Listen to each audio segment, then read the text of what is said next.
আসসালামু আলাইকুম আমার প্রিয় ভাই ও বোনেরা, আশা করি আপনারা সবাই ভালো আছেন। আপনাদের দয়ায় আমিও ভালো আছি, আলহামদুলিল্লাহ।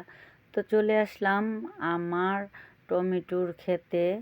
তো দেখুন, এই বছর আমার টমেটো গাছগুলো কিন্তু তেমন একটা ভালো হয় নাই, আর টমেটোর ফলনও তেমন ভালো হয় নাই। তো গাছকে যদি আমরা কিছু না দিই, তাহলে গাছ কি আমাদেরকে ফলন দিবে? অতএব আমার এই গাছগুলার আমি এবছর তেমন একটা পরিচর্যা করি নাই, এই কারণেই আমার এই টমেটো গাছগুলাই কিন্তু আমাকে ভালো ফলন দেয় নাই। তো যাই হোক, যাই দিছে আলহামদুলিল্লাহ, আল্লাহর কাছে লাখো কোটি শুকরিয়া আদায় করি।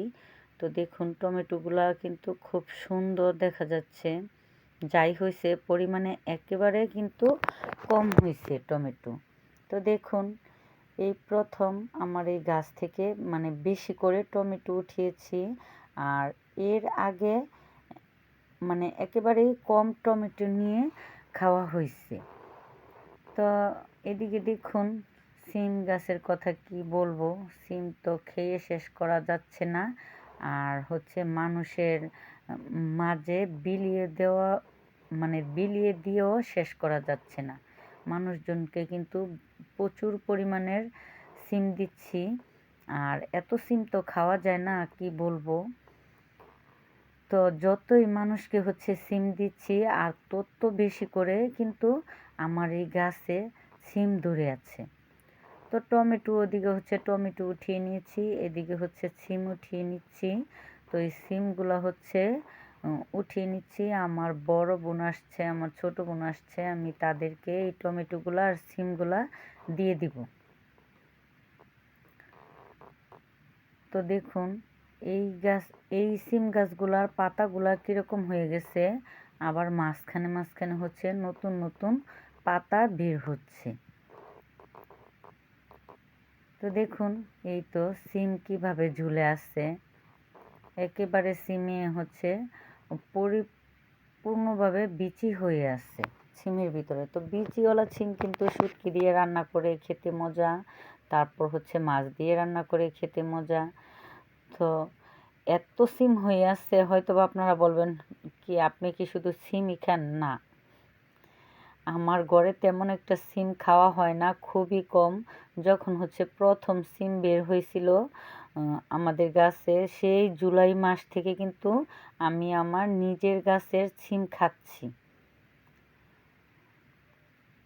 তো ওই যখন নতুন সিম বের হয়েছিল, তখন একটু বেশি খাওয়া হয়েছিল।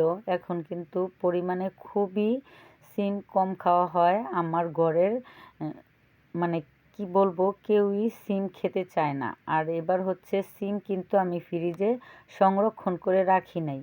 তো দেখি হয়তোবা সামনে কিছু সিম রাখতেও পারি। তো যখন ফ্রিজে সিমগুলো সংরক্ষণ করে রাখবো, তখন আমি আপনাদের সাথে শেয়ার করব। তো দেখুন, এদিকে সিম তো এই গাছটা আবার নতুন করে দেখা যাচ্ছে, এই গাছটা একেবারে নতুন হয়েছে এই গাছটা। এদিকে কিন্তু সিমের মাচা নাই, আমার যে খাড়া একটা মাচা আছে, ওই মাচাতেও কিন্তু এই সিম গাছগুলা বেয়ে উঠে গেছে। দেখুন কত সুন্দর দেখা যাচ্ছে, একেবারে সবুজে ভরে গেছে, প্রচুর পরিমাণের সিম গাছ হয়েছে। তো আমি আজকে কিন্তু অনেকগুলা সিম উঠিয়ে নিচ্ছি। দেখুন, এই দেখুন, এক ঝুড়ি উঁচা করে এক ঝুড়ি সিম উঠিয়েছি, এক ঝুড়ি টমেটো উঠিয়েছি। মাশাল্লাহ, আপনারা কিন্তু মাশাল্লাহ বলবেন। মাশাল্লাহ মাশাল্লাহ। তো ভিডিওটা ভালো লেগে থাকলে একটা লাইক দিবেন। আজ এ পর্যন্তই, ভালো থাকবেন, সুস্থ থাকবেন, আল্লাহ হাফেজ।